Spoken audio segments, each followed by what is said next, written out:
Okay, I'm gonna admit something to you guys. Was I wrong today? Yes. Am I lit? Yes. But I can still work. So let me show you guys why I was wrong today. This is eating me alive, so I want to show you guys where I was wrong, why I was wrong. So first things first, if we look at NQ, it retested the hourly imbalance. It swept the overnight lows, right?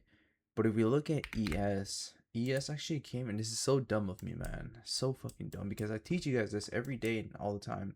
We actually came to retest the 4-hour optimal 4-hour premium right here, right?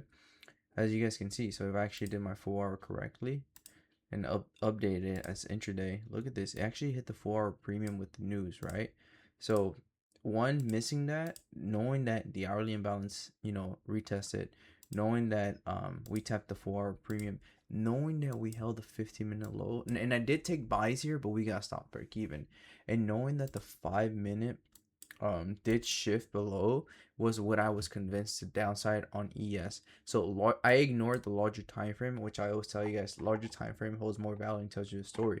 So I don't know why I did this, but I was focused on this 5-minute break and retest, which it did work out, right? But I wanted continuation. So obviously then turned into a sell to buy, which is the W, sell to buy, and continue higher, right? But we held the 15-minute low, and then we broke above on the 5-minute, and it came to retest, and that's why I was getting kind of like, do I want to scale in? I took the risk. We did hold daily open, but if we look at QQ as well, remember I said I'm taking the 15-minute setup on QQ. We did break it on the 15-minute, right? But we never broke below the low day on QQQ, and that's where I fucked up. We never broke below the low on QQQ, and then SPY, bro, look at this. I'm just so dumb. SPY came to retest everything, the 4-hour 50%, the weekly open with the Trump news. And I always say the news is used to deliver the price where they want it. This was for them to buy it up, held the hourly low, held the 15-minute low, and continued higher. And then NQ, I don't know why I did this. NQ actually held the 5-minute low, which we wanted to break for continuation downside, right? It held it. It never broke below the 5-minute low. And we played the retest here because we saw that it left gap behind. We saw that QQ broke on the 15-minute. We saw that ES broke on the 5-minute. But NQ never broke on the 5-minute. And my one rule is always make sure they all match up, make sure they all break. And then why did I scale in here? Because the 1 minute shifted. I'll show you guys right here. So the 1 minute shifted right here, right? We broke below these lows on the 1 minute. So I played this retest to continue lower, but then we broke right above. That's why I had a hard stop here. But then the biggest thing, and I knew this while I was in this trade, but I was like, nah, fuck that, because QQ is still bearish on the 15-minute. We actually have broke the 30-minute high from overnight that shifted us down on the 30-minute. We broke it. So it was a simple break and retest.